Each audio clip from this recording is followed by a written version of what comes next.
Vamos a comenzar. Pues muy buenos días, estamos a martes 21 de octubre, nuestra cuarta sesión. Estamos en nuestro noveno libro, o ya estamos en el décimo, no, en el noveno. Y Bueno, estábamos, noveno, ¿verdad? Sí, La vida feliz. Hablando del siguiente libro, si logramos estirar la liga y si estamos todos aquí que con ganas y ánimos de conectarnos y seguir en la charla o escuchando, les platico que nuestro décimo libro, aquí lo tengo, es este. Se llama Lo que no tiene nombre. La escritora es Piedad Bonet. Es una escritora, poeta, fue reconocida en el 2024 por un premio, el premio Reina Sofía en España, que se le da al mejor poeta del año.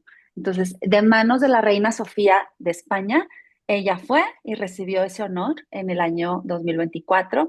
Entonces, tiene mucha poesía, pero también se aventura en novela. Esta novela no la puedo considerar novela, es una novela, es un libro no ficción. Ocurrió, son hechos reales, es la voz de ella la que está narrando. Y fíjense lo impactante, porque yo les voy a tratar de digerir el libro, de elegir las cosas. Es un libro que te va a permitir, yo lo defino así, te va a permitir entender y atender. Atender un tema que debemos de tener sobre la mesa, que son las enfermedades mentales. Su hijo de 20 años en el año 2011 se suicidó. Y ella habla en este libro de lo que las familias viven, de cómo ella apoyó siempre a su hijo, de cómo descubren la enfermedad mental, qué lo detonó, y él siendo un hijo prometedor, con estudios, con el gusto por el arte, de repente hay algo por ahí que desentona. Entonces, yo creo que esto es una llamada de atención muy suave, muy con el corazón, sin decirte estoy bien, estoy mal, sino te abro mi corazón y te digo lo que viví para que tú puedas digerir. Dice que este libro, cuando ella lo lanza, pues yo creo que fue ponerle palabras a algo que no se menciona en las casas. Hay casas que han sufrido o el atentado, alguien lo ha intentado, alguien lamentablemente sí lo cometió y ya no está en la tierra. Entonces dice, recibí tantos mensajes de familias y de madres que no sabían cómo hablar de esto ante sus propios seres queridos, con ellos mismos, porque no se atreven. Es un tema del que no se puede hablar o no se habla. Entonces dice una escritora, Rosa Montero, cuando en la parte trasera dedican o hacen referencia al libro, dice Rosa Montero, ella es mexicana, un libro abrazador, valiente hasta la violencia, extraordinario. Piedad Bonet escribe desde el abismo e ilumina las sombras con un texto penetrante e imprescindible. Entonces sí, y dice otro escritor, ¿hasta dónde puede llegar la literatura? En este libro dedicado a la vida y la muerte de su hijo Daniel, Piedad Bonet alcanza con las palabras los lugares más extremos de la existencia. La naturalidad y la extrañeza conviven en sus páginas, igual que en su mirada conviven la sequedad de la inteligencia y el latido más inmenso de la emoción. Permítanme. También es una forma de seguir cuidando al hijo más allá de la muerte. La gran literatura convierte la historia personal en una experiencia humana colectiva. Por eso este libro habla de la fragilidad de cualquier vida y de la necesidad de seguir viviendo. Entonces, sí, es un buen mensaje que claro que nos va a dejar muy sensibles, claro que no vamos a creer, claro que nos vamos a ir o a remontar a temas así, pero hay que hablar de esto, hay que hablar de lo que procesamos en dificultades, cómo te apoyan y ahora sí que no justifica nada. Puedes estar presente, puedes tratar de ayudar a tu familiar, a tu ser querido, pero está en él o en ella también dejarse ayudar. Hay cosas con las que tú no puedes luchar más que el que está siendo, el que lo está viviendo, ¿no? Bueno, pues vamos ahora sí a empezar cuarta sesión. Les traigo la probadita. Vuelvo a las lecturas de Irene Vallejo. Habíamos tomado mucho de la mano el libro de la alegría. Hola Nancy, buenos días. ¿Cómo estás? todo. Buenos días. Y bueno, ahorita les voy a hablar de dos columnas que ella escribió en el periódico El Aragón, El Heraldo de Aragón, y el primero habla de los errores. Cuando cometemos errores, cómo los tomamos, cómo los procesamos y si realmente el error es algo positivo en nuestras vidas y en nuestros caminos. Y dice así, errores y extravíos. ¿Cuántas veces en la vida debemos ponernos en movimiento aún a riesgo de tropezar? Algún día nos lanzamos por primera vez a trabajar, a enamorarnos, a hablar un idioma extranjero, a conducir un coche, a criar hijos. Por fuerza, hay un momento en el que hacemos algo sin saber hacerlo. Y allí nos espera agazapado el error y lo que es peor, el temor al error. Generalmente nos asusta fallar. Al borde del error sentimos vértigo. Reconocer que nos hemos equivocado despierta vergüenza y remordimiento. Cuando recordamos nuestras equivocaciones pasadas, nos domina la sensación de derrota. Sin embargo, el filósofo griego Aristóteles consideraba el error un suceso mental interesante y valioso que no debería paralizarnos. De las equivocaciones genuinas se pueden aprender lecciones, que las cosas son distintas de lo que parecen y por eso las malinterpretamos, que hace falta observar con atención, manteniendo aguzados los sentidos, que el mundo es infinitamente variado y enigmático. Aristóteles recomendaba demorarse precisamente en los aspectos equívocos de la vida, porque nos abren nuevos horizontes. De hecho, la palabra error significa en latín desvío, merodeo, y evoca la idea de abandonar la ruta directa, de caminar con paso errante. Por tanto, el error es hermano del viaje, compañero de andanzas, un guía extraño y errático, que al final sabe llevarnos a la meta. Los antiguos citaban a menudo un proverbio que decía así: que tu error de hoy sea tu maestro de mañana. Sabían que si sabemos sacarles provecho, nuestras erratas son herramientas. ¿Qué tal? El es desvío, es merodeo, y decían que tu error de hoy sea tu maestro de mañana. ¿Cuántas veces no hacemos las cosas por ese miedo al error? Porque no quiero fallar, porque me va a dar vergüenza, porque qué van a decir, porque claro que es tiempo perdido, porque no vale la pena. Y ahí está realmente la enseñanza total. Él dice que el error es un suceso mental interesante y que no debería paralizarnos. ¿Ustedes cómo son en personalidad? ¿Se quedan detenidos por el miedo o al contrario, les da una emoción y van tras él? ¿Cómo son? Yo soy la primera. Yo me detengo con el miedo, me paralizo y me tiembla todo el cuerpo y después cuando ya agarro valor digo, estaba más sencillo de lo que parecía, ¿no? Pero me da mucho miedo. A mí sí, ese miedo que dicen es que es el que te da el valor para lanzarte al precipicio. Me cuesta mucho trabajo. Ustedes nada más son A o B, no tienen que decir nada. ¿Son A o B? ¿Qué piensan? ¿Miedosos o más que todo valientes? ¿O de ninguno de los dos? Yo diría que atrevidos. Ajá, atrevidos, va. También Gilberto se une, atrevidos. Bienvenida, Maye. Buenos días, espero que estés muy bien. Pues Aquí yo estamos como tú, Ali. comenzando. Tú también, Nancy, un poquito temerosa, y ahí vamos, ahí vamos. Yo admiro también muchísimo a la gente que tiene esa seguridad de pararse y decir, yo voy, yo me lanzo, yo me apunto. Y ahí voy yo de borrego. Entonces, de borrego, pero ayudando. Entonces, así estamos. Entonces, este fue el primer relato de Irene Vallejo, El error. Y ahora vamos con el otro, que dice, si no me equivoco, es el de la página 88. Sí, dice, esos locos desinteresados. El beneficio económico es nuestro metro de platino iridiado, la medida de todas las cosas, el beneficio económico. A nuestros estudios, trabajos y aspiraciones siempre se les exige una utilidad inmediata y todo esfuerzo que no es rápidamente rentable parece ingenuidad o capricho de soñadores. Estas ideas hieren de muerte la enseñanza y la investigación.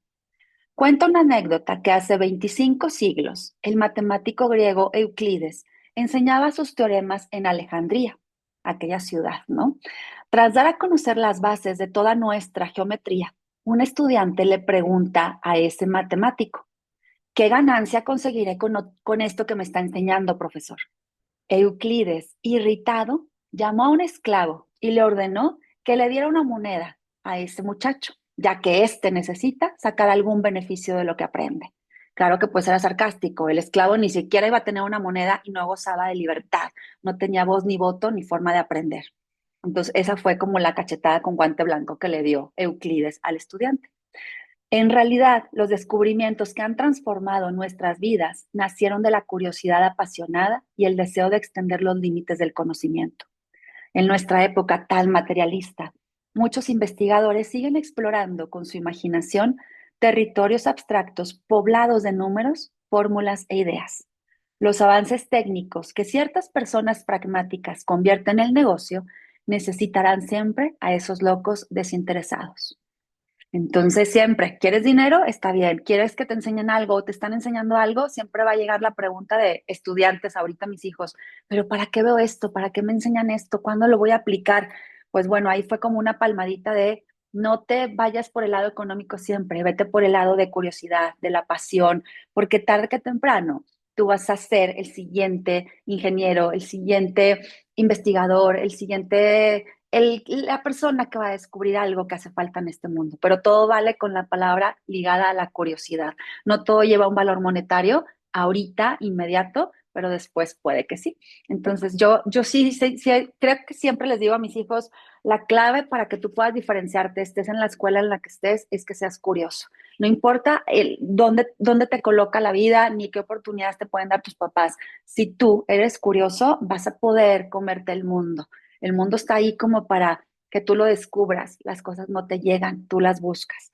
Entonces, se lo digo y yo sigo pensando que algo se les queda ahí de paso en el oído. Esa es mi intención. Pues bueno, vamos a seguir.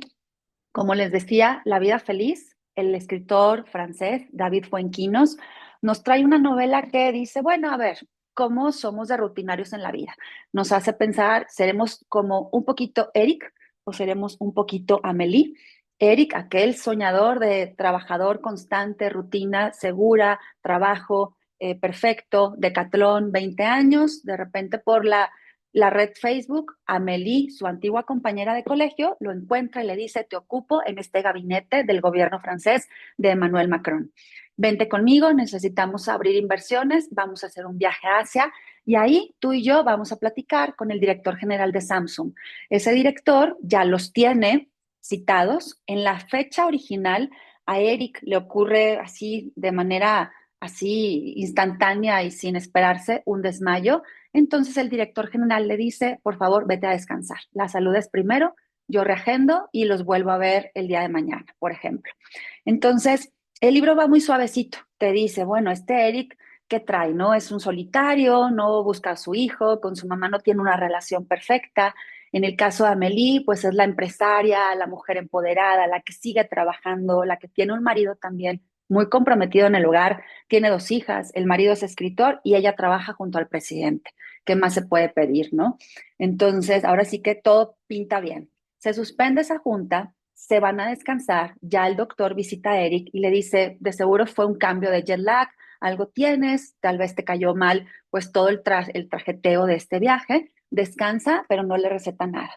Sin embargo, se siente o Eric siente que el doctor pudo haber sentido o percibido algo, mas no se lo dijo. Entonces, Eric también como imaginó que en esa consulta médica algo más había que externarle a él como paciente, pero el doctor prefiere quedarse callado y se va.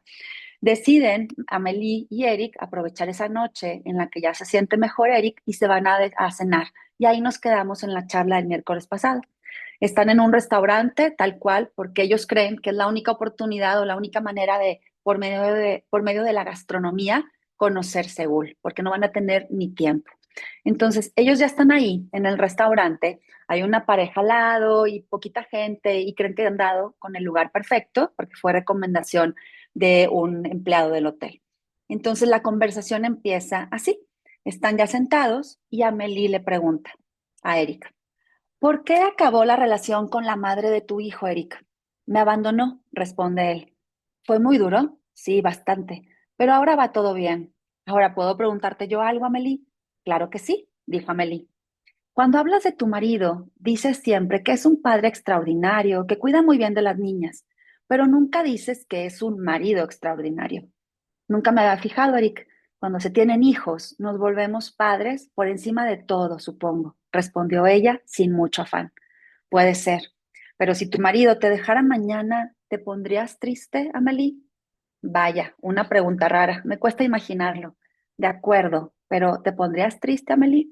Y Amelie se queda en silencio, no le responde nada, como que la saca de base esa pregunta curiosa, donde pues podemos presumir mucho al marido, pero realmente como papá puede ser el perfecto, sin embargo, como un compañero de vida no puede ella decir o no puede tener la respuesta inmediata, ¿no?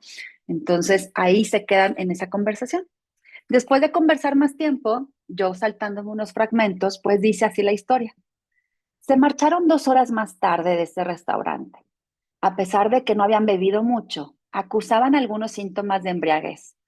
En la calle, lo mejor era no levantar la vista, porque aquellos rascacielos inmensos en Seúl daban la sensación de vértigo. Siempre es preferible emborracharse en una ciudad sin tantas cosas altas. Por ese camino, Eric se detuvo para señalar una cámara instalada en una farola. Mira, están esas cámaras por toda la ciudad. Seguro que la policía se estará preguntando qué hacemos aquí, dos turistas, mirando esa cámara. Amelie le hizo caso, divertida ante esas espontáneas ocurrencias de Eric. Entonces, hasta ahí siguen juntos. En eso, ya por fin llega el silencio. Amelie ya decide decirle a Eric que ya no va a seguir y se va. ¿No subes?, preguntó por fin. Creo que me voy a quedar un ratito más, le dice Eric. Muy bien. Te propongo que quedemos mañana a la 1 de la tarde. Así trabajamos un poco más antes de esa segunda reunión, Eric. ¿Te parece? Preguntó Amelie, recuperando el tono habitual de sus conversaciones.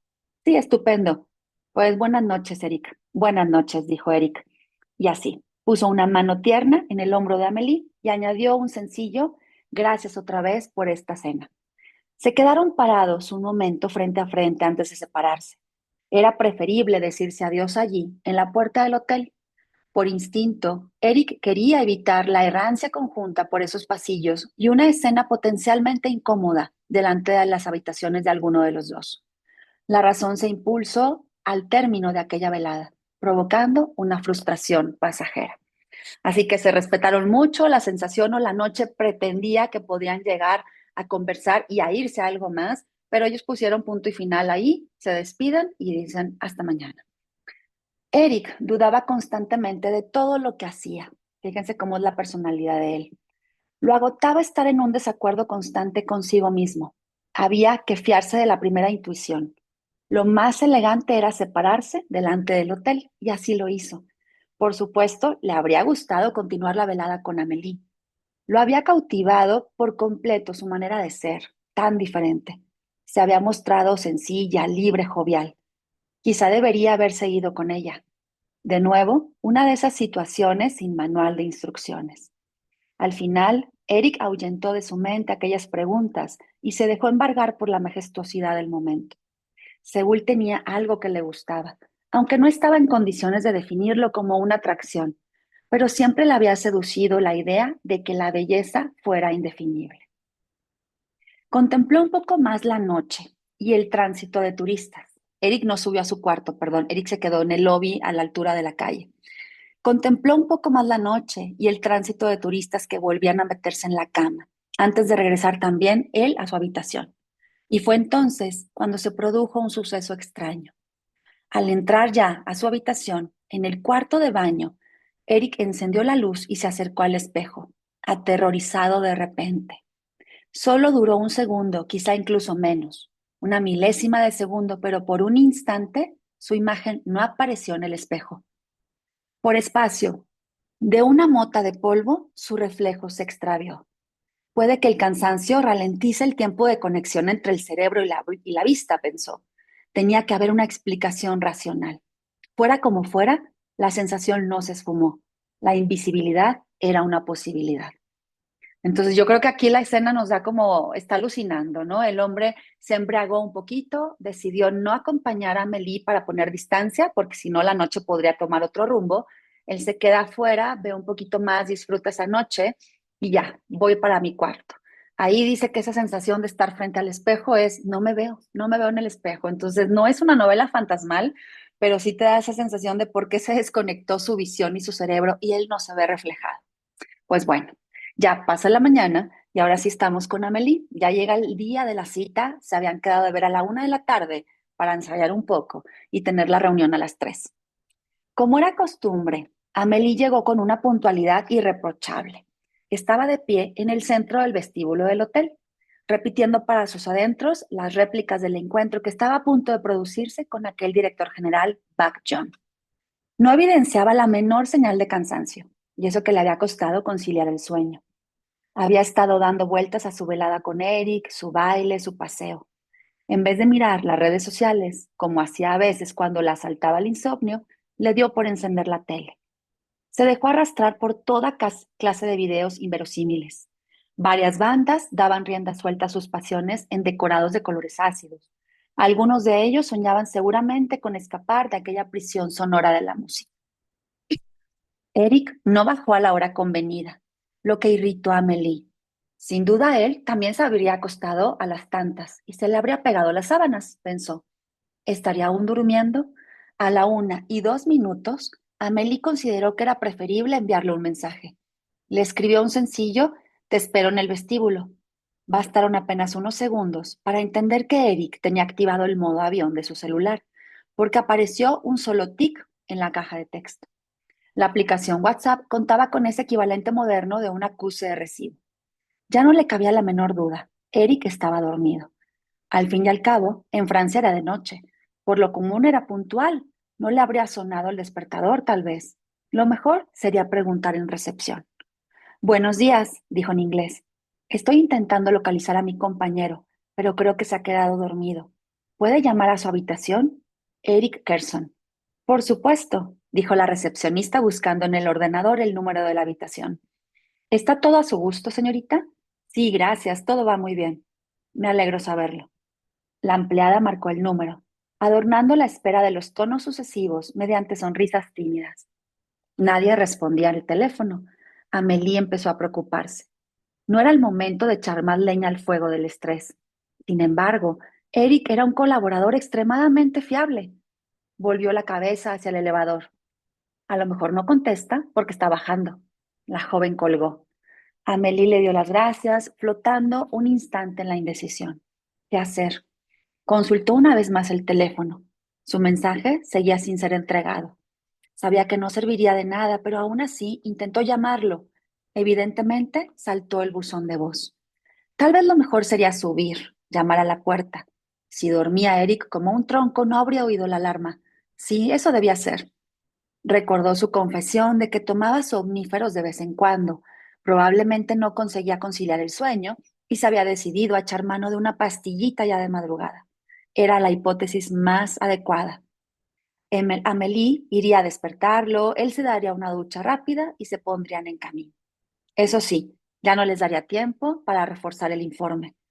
Amélie se había quedado inmóvil delante de esa recepción, perdida en el laberinto de todas sus reflexiones, y preguntó: ¿me puede decir en qué habitación está el señor Eric Kerson? Voy a subir a ver.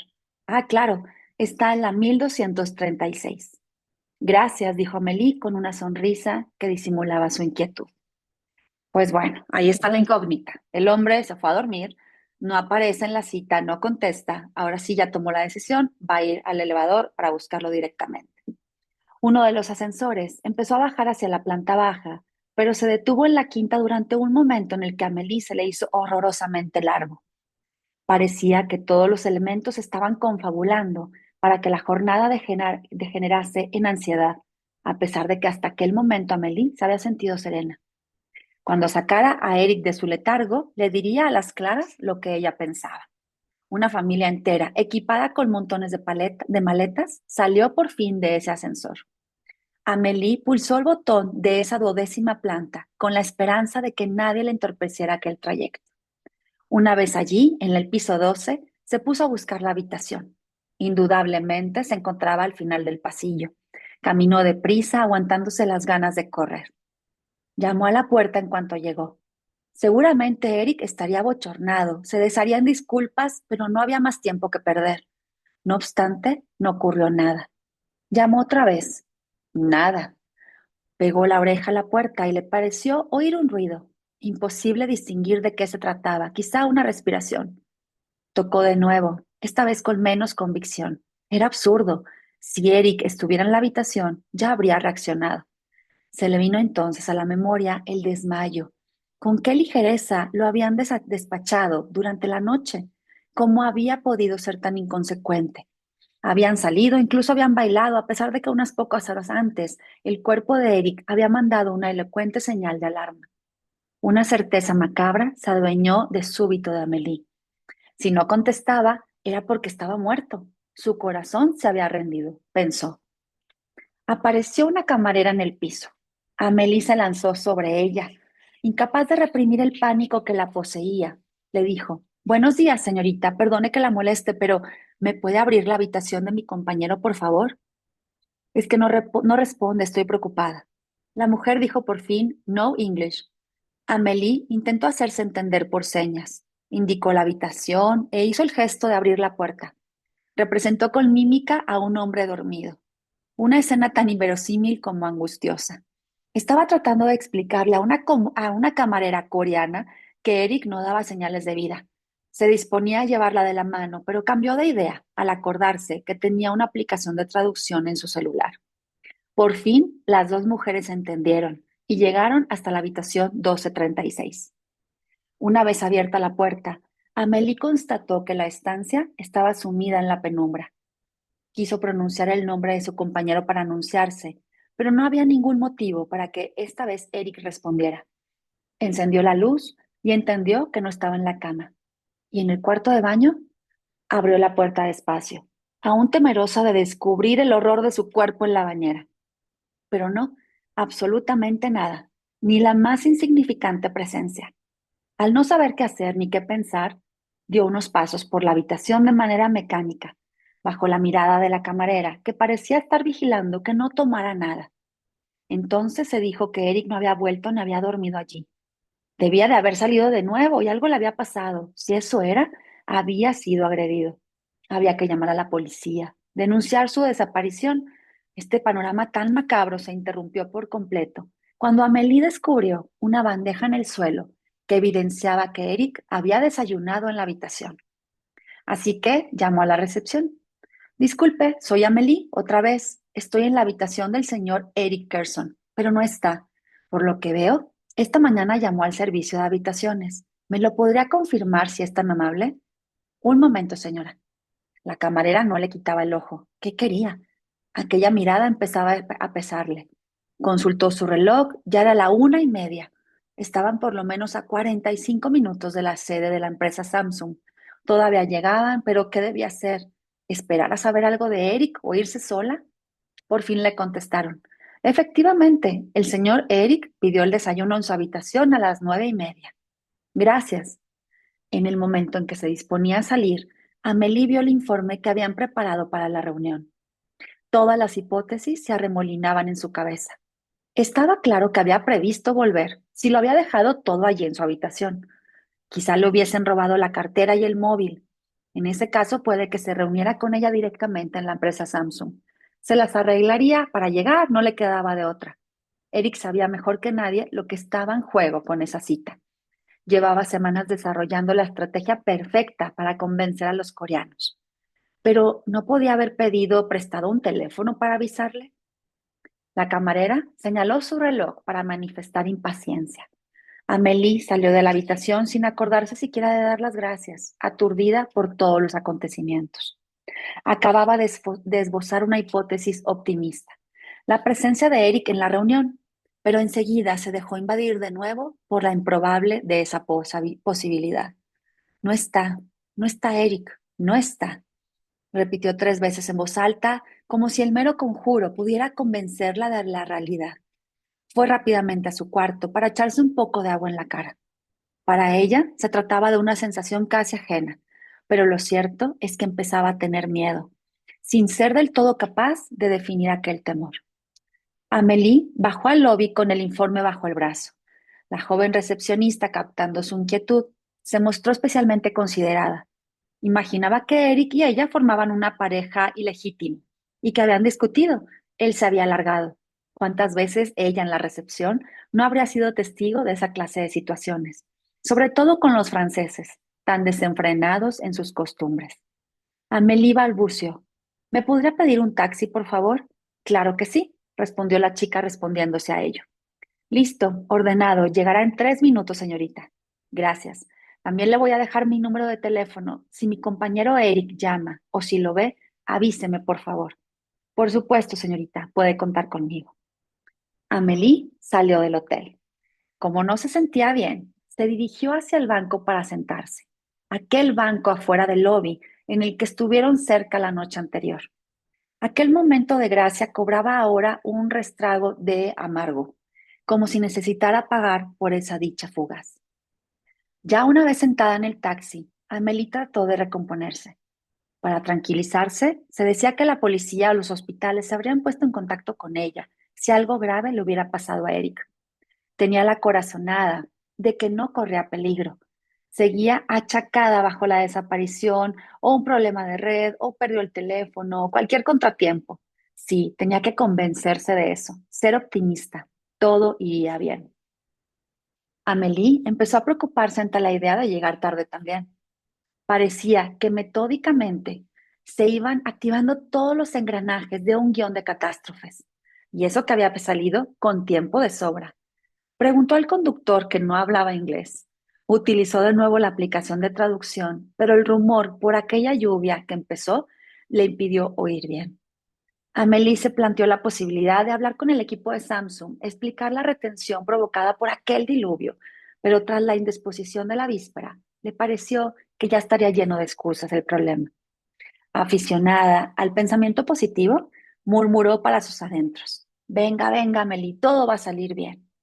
Agarró entonces el informe para repasarlo una vez más. Ella conocía las líneas generales de ese informe, lo justo para exponer tal vez durante 7 u 8 minutos esa presentación. Pero sin Eric tendría que leer punto por punto, como una colegiala. No sería capaz de encarnarlos, de darles vida, pues muchos de esos detalles eran nuevos para ella. En esta fase de las negociaciones, dependía por completo de Eric. Iba a ser como una actriz que salía a escena sin saberse el texto. Y si fracasaba, el secretario de Estado, que preveía una visita en persona muy pronto, le va a pedir explicaciones. El presidente de Samsung, Pak John, haría algún comentario sobre la mediocridad del equipo que mandó a Corea. En el fondo, el pensamiento positivo no estaba funcionando de ninguna manera. Volvía a su mente la peor versión de las horas que estaban por venir. Ya está cerca, ya está en el camino, ya va en un taxi, hay una lluvia repentina, como un diluvio que todavía pone más nerviosa a Amelie. Sin Eric, pues el que conoce todo y el que va a presentar y exponer cómo convencer de esa futura inversión entre lo que es Corea y Francia, está desaparecido. Escampó tan repentinamente como había empezado a llover. El coche volvió a ponerse en marcha. El conductor levantó un pulgar, signo universal de validación. Llegarían a tiempo. Amelie se empeñaba en aferrarse en la posibilidad de que Eric participara y que estuviera ya ahí en el vestíbulo. Le hubiera pasado lo que le hubiera pasado. Lo único que importaba era la magnitud del momento. Sin embargo, esta fantasía no iba a enfundarse el atuendo de la realidad. Cuando Amelie por fin llegó a la sede de Samsung, no encontró ni rastro de su colega Eric. No podía imaginarse que hubiera subido sin ella, demasiado nerviosa para sentarse, y se puso a dar vueltas por el vestíbulo. Mientras le estrechaba la mano a Amelie al director Bak John, una alternativa completamente distinta atravesó su mente. A punto estuvo de confesar: Disculpe, Bak John, estoy muy preocupada. No sé nada de Eric. ¿Puede usted llamar, por favor, a la policía? Hacer eso, sin embargo, implicaba dar al traste con la reunión por segunda vez. Tenía que atenerse a la versión de los hechos que había pergeñado. Fue inmediatamente recompensada. Bak John convino en que había hecho bien al sugerir a su colega que descansara, porque Amelie le mintió diciendo que se había sentido mal otra vez. Así que Bak John le dijo: la salud no es un juego de azar. Así que, de un tanto enigmático, antes de añadir que su médico se había mostrado tranquilizador, intercambiaron cuantas banalidades pudieron del trepidante mundo de vida que llevaban. En el momento en que todo el mundo se acercaba a esa mesa de reuniones, sonó el teléfono de Amélie. Evidentemente no era el momento de contestar, porque estaba a punto de iniciar la reunión, pero enseguida pensó que podía ser Eric. Era un número coreano, quizá una llamada desde el hotel, así que se disculpó ante el director Bak John y su gente, explicándole que era un tema importante, y se dirigió al fondo de la sala a contestar. ¿Señorita Amelie Mortiers?, preguntó una voz femenina en inglés. Sí, dígame. La llamo de la recepción del Hotel Ramada. Hemos hablado esta mañana. Ah, sí, sí. ¿Qué pasa? Era solo para decirle que su colega acaba de subir a su habitación. ¿Seguro que era él? Sí, fui yo quien los registró cuando llegaron. Como la he visto muy preocupada esta mañana, me he permitido en llamarle.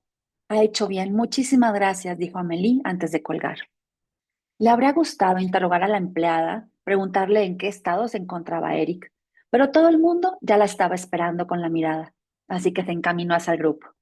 ¿Va todo bien?, preguntó el director de Samsung Back John. Sí, lamento mucho haber tenido que contestar, pero sospechaba que podía ser una muy buena noticia. El gabinete del secretario de Estado acaba de confirmarme que también viajará a Seúl. Por supuesto, lo hará con la otra alcaldesa de Mulhouse, Michelle Lutz, con sus respectivos equipos. Espero que sea la oportunidad de firmar nuestro acuerdo, dijo Amélie. ¿Acaban de avisarle ahora mismo?, preguntó, pues le parecía poco creíble. Sí, claro.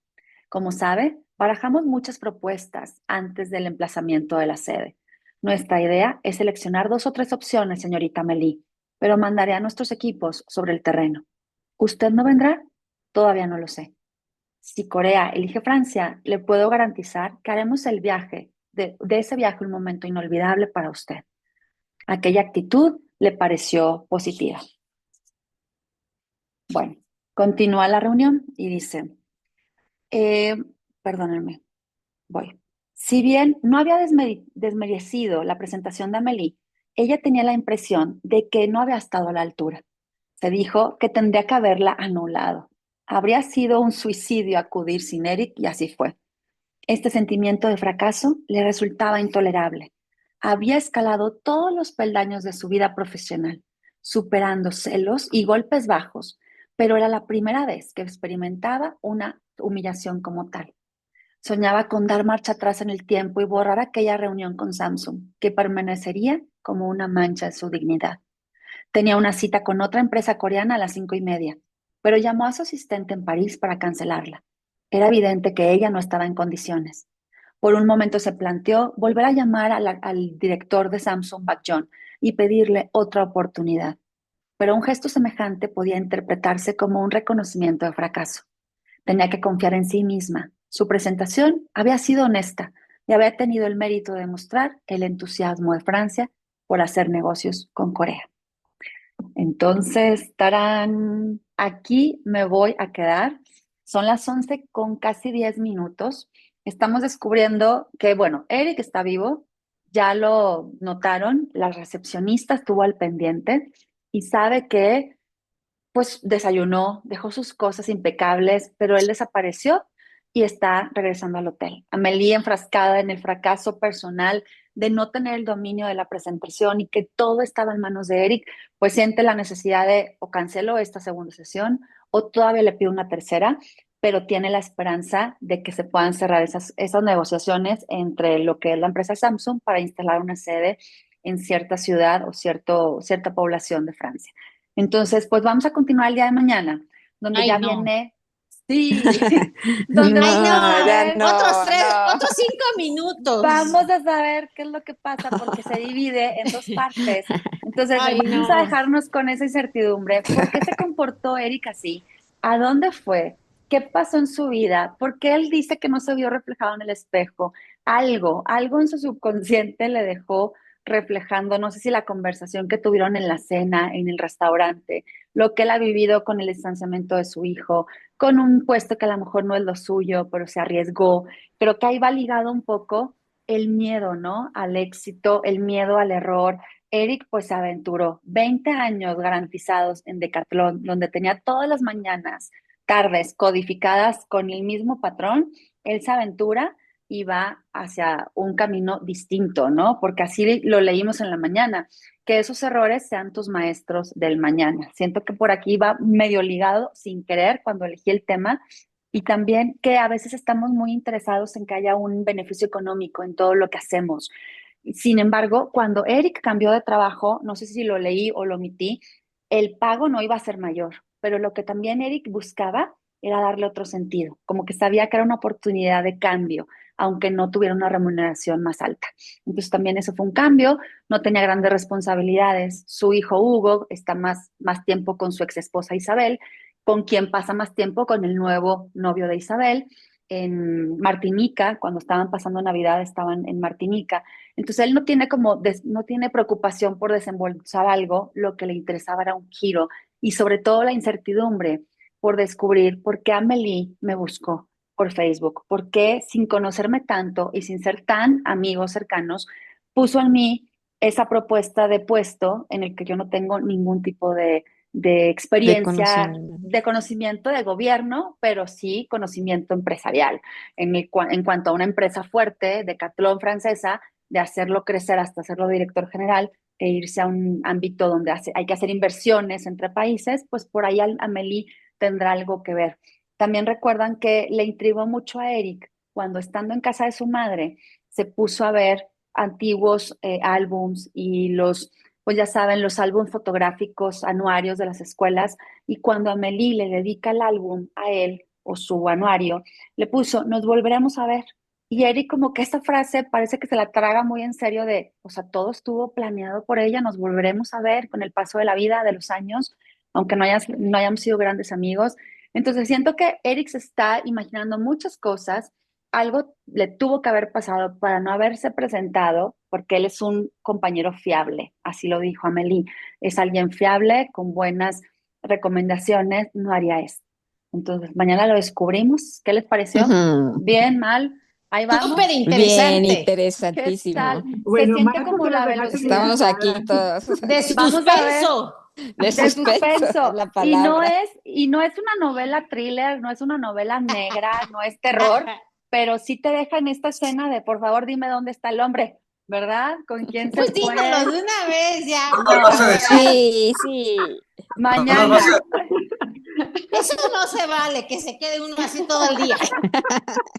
No, no es tan grave, no es tan grave, pero mañana nos vemos. El que no pueda conectarse, yo le grabo la sesión y se las No, envío, y a Mm. las Ah, 10:30 de la no, no, mañana. no, te las no, tienes no. que enviar porque no puede ser eso, no podemos ¡Qué esperar risa! más. Yo no sé No, qué vaya.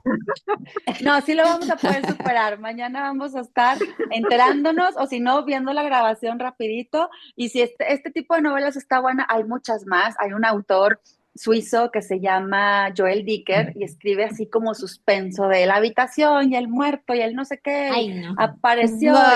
pero buena, o sea, un thriller que toleras. Entonces son esos giros que no te esperas. Aquí hizo un giro porque parecía muy suavecita la novela, pero volverá como a llevarnos a un tema que se va a asociar con el título, La vida feliz. Entonces, Trataremos de esperemos. sobrevivir el día de hoy. Claro que sí, lo podremos. Muchas gracias por estar, y Dentro si de me lo sano regalan, y buen humor, pues digo, está el suspenso, ¿verdad? Porque digo, yo no soy de, de terror ni cosas de estas, yo no veo nada. Pero te digo, dentro de esto sano y bonito y nuestra época, pues sí, estás con el suspenso. sí. Oigan, ya hablando de terror o películas, si en el cine estuviera todavía la película o la ponen en plataforma, si no me equivoco, puede que esté en Prime, les voy a decir en dónde, se llama La vida de Chuck. Esa película, La vida de Chuck, Chuck es el nombre del personaje, Chuck, se los mando por WhatsApp o pregúntenme. La vi el fin de semana con mi hijo, me encantó. Está basada en un relato corto de un escritor americano muy famoso que se llama Stephen King. Stephen King tiende a escribir puro suspenso y novela negra, thriller, sustos. O sea, imagínense que él escribió o hizo bueno, está basada en la película It, la del payaso. No sé si le suena, un payaso con un globo. Sí. Bueno, él es Stephen King. Esta película está basada en un relato corto que él lanzó, ¿no? La hacen en el 2024, pero tiene no el suspenso ni el payaso con el globo que te va a clavar un cuchillo, no es así, Qué pero el horror. Yo no veo eso. suspenso, no, no lo verían. Es una película muy bonita porque tiene ese mensaje de la sensación de la angustia, pero con la sensación de reflexión de la vida, y está dividida en tres actos. Va desde el presente hasta el pasado, te va llevando. Entonces, si la llegan a ver, yo les averiguo en qué plataforma está, se las escribo, véanla porque tiene esa sensación de, no, no, no, pero ¿por qué me dice eso? A ver, espérame, pero ¿qué va a pasar? No, ¿y qué se abre o qué hay detrás de esa puerta? Pero ¿por qué él está aquí? ¿Y dónde está el otro personaje? O sea, hay muchos giros de tuerca que gustan, pero sobre todo la reflexión final es muy bonita. La vida de Chuck se ganó el premio de mejor película en el Festival de Cine de Toronto en el 2024. Sale un actor famoso que estuvo en la película de Thor, creo que es el enemigo de Thor, no me sé el nombre, pero divina. Y me sorprendió porque sí tiene la sensación y ese lado de suspenso, pero no es terror, o sea, no hay muerte como tal y un monstruo que ataca, sino la misma mente y el cuerpo humano y el hombre y la mujer cuando valoran su vida, ahí está el terror. La cotidianidad de la vida te da las escenas más tristes o más sorpresivas en la película. Entonces vale mucho la pena. Eso es Sí, mi sí está en periodicazo de hoy. Prime, ¿eh? Sí está Ah, en sí está en Prime. Prime. Perfecto. Muy buena película, se la recomiendo y preparen un Kleenex, tal vez. Tal vez. Posiblemente. Yo nada más digo, a ver si sí. Ya me platicarán ustedes. Nos vemos mañana si me regalan de su tiempo. Nos vemos a las 10:30 y continuamos con la vida feliz. Vamos a muy buen ritmo y Gracias. prepárense para el tema de noviembre. Estiremos la liga, aguantemos. Ojalá nos podamos seguir conectando. Me gustaría seguir mucho con lecturas al oído. Si tienen amigos, alguien que ha pasado por un proceso similar, a lo mejor no ocupa estar conectado, pero recomienden el libro, un proceso de duelo, un proceso de un familiar enfermo, un proceso de un hijo que enfrenta una enfermedad mental, es durísimo. Y aquí hay mucha sinceridad, mucha crisis, pero también mucha esperanza de cuando las cosas suceden, pues cómo nos levantamos, ¿no? Cuando hay algo así. Y sí, pues pega, pero con esperanza. Así que este va a ser el libro, este es el conmemorativo, aquí vienen dibujos de él, porque él era un amante del arte, era un gran dibujante y a sus 20 años, pues la vida cambió. Hoy tendría, dice, 40 años su hijo. Ah, Entonces, pues bueno, vamos a continuar con la vida feliz, el lado bonito, la reflexión. Mañana continuamos para ver dónde anda Eric. ¿Sale? ok, Ujú. bonito día a todos. Cuídense Gracias, mucho. igualmente. Un abrazo a todos. Abrazos, bonito martes. Bye a todos.